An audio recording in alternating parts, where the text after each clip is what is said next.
அது 1967 ஆரம்பிச்ச திமுகவா அதிமுகவான்னு ஆரம்பிச்சது. திமுகவா காங்கிரஸான்னு 67 ஆரம்பிச்சது. திமுகவா அதிமுகவான்னு 77 ஆரம்பிச்சது. இந்த 2024ல ஒரு 3வது ஒரு பெரிய அரசியல் சக்தியா பாரதிய ஜனதா கட்சி இருக்கு. தமிழ்நாட்டினுடைய political narrative DMK narrative versus BJP narrative. AIADMK எங்க நேரேட்டிவ் என்னங்க? அதிமுகவுக்கு நேரேட்டிவ் என்ன? அதிமுகவுடைய பொலிட்டிக்கல் டிஸ்கோர்ஸ் என்ன? அதிமுக ஜெயிச்சாங்கன்னா யாரு பிரதமர்? எடப்பாடி சொல்லுவாரா? 39 தொகுதியில அதிமுக ஜெயிக்கட்டுங்க, மத்தியில் போய் யாரு பிரதமர்னு சொல்ல முடியுமா அவரால்? இல்லை ராகுலத்தை ஆதரிப்போம்னு சொல்ல முடியுமா? இல்லை நான் தான் மோடியா லேடியான்னு அந்த அம்மா கேட்டாங்கல்ல, ஜெயலலிதா அம்மா உயிரோடு இருக்கிறப்ப மோடியா லேடியான்னு கேட்டாங்களா? அது மாதிரி மோடியா எடப்பாடியான்னு கேட்பார் அவரு. பாருங்க, தேர்தல் முடிவுகள் காட்டும். இந்த தேர்தலுக்கு அப்புறம் அதிமுக இருக்காது. Edappadi will lose his grip, lose his ground. ஆமா, என்ன இருக்கு அதிமுகல? ஜெயிக்க போறதில்ல, நீங்க ஓட்டு வாங்க போறதில்ல. உங்களை நம்பி உங்க தொண்டனை அவன் கூட இருக்க போறான். பாரதிய ஜனதா கட்சியுடைய பொதுச் செயலாளர் பேசியிருக்கிறார், அவர் வேட்பாளர் இருக்கிறார். அவரை அடையாளம் காட்டுறதுக்காக, அவர் பேர் ராம சீனிவாசன் பேரு, அவர் தன்னை அடையாளம் காட்டுறதுக்காக என்னை பற்றி பேசி கட்சி பத்தி பேசுகிறார். 2024 இப்ப நடக்கிற நாடாளுமன்ற தேர்தலோட அதிமுக காணாத போதுமா? கண்டுபிடிச்சு கொடு நீ.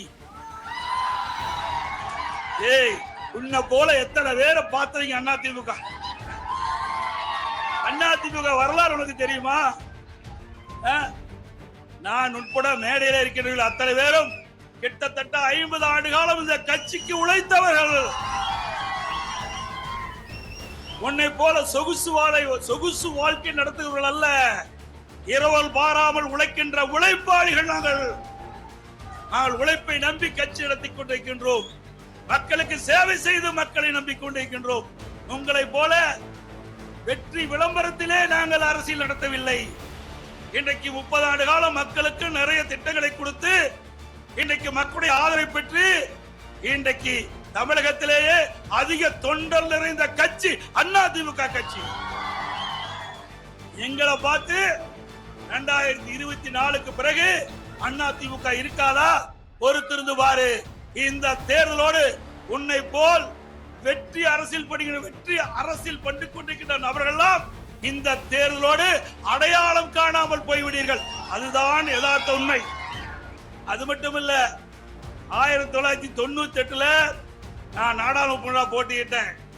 அப்பதான் பாரதிய ஜனதா கட்சியோட கூட்டணி வச்சோம். அப்பதான் தாமரை சின்னம் என்று மக்களுக்கே அடையாளம் காட்டியவர் அம்மா. பாரதிய ஜனதா கட்சியுடைய சின்னத்தை புரட்சி தலைவி அம்மா அவர்கள் 1998 நாடாளுமன்ற தேர்தலில் பாரதிய ஜனதா நம்மோடு கூட்டணி வைத்த போது இந்த சின்னம் தான் பாரதிய ஜனதா கட்சியுடைய சின்னம் என்று அடையாளம் காட்டப்பட்ட கட்சி அதிமுக கட்சி. உங்களுடைய அடையாளத்தையே அதிமுக தான் காட்டுச்சு. எங்களை பார்த்தா கட்சி இருக்காதுன்னு சொல்ற.